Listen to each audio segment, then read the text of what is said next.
Iran மீது போர் தொடுப்பதற்கு முன்பு ஈரானையும் உலகையும் அமெரிக்கா பயமுறுத்த பயன்படுத்திய போர்க்கப்பல்தான் USS Abraham Lincoln. Abraham Lincoln புறப்பட்டு விட்டது. ஓமானை அடைந்து விட்டது. இன்னும் ஓரிரு நாட்களில் ஈரானை அண்மித்துவிடும்.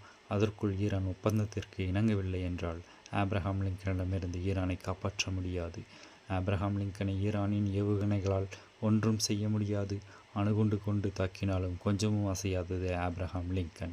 இப்படி ஓவர் பில்டப் கொடுக்கப்பட்ட ஆப்ரஹாம் லிங்கன் இந்த போரில் ஒரு ஆணியையும் புழுங்கவில்லை.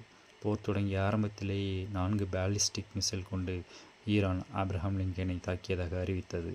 ஆனால் அப்படி ஒரு தாக்குதலும் நடக்கவில்லை என அமெரிக்கா மறுத்தது. பின்னர் ஸ்ட்ரைட் ஆஃப் ஹார்மஸில் எந்த கப்பலையும் அனுமதிக்க மாட்டோம், மூடி வைத்துள்ளோம் என ஈரான் எச்சரிக்கை விடுத்து தடுத்து வந்தது.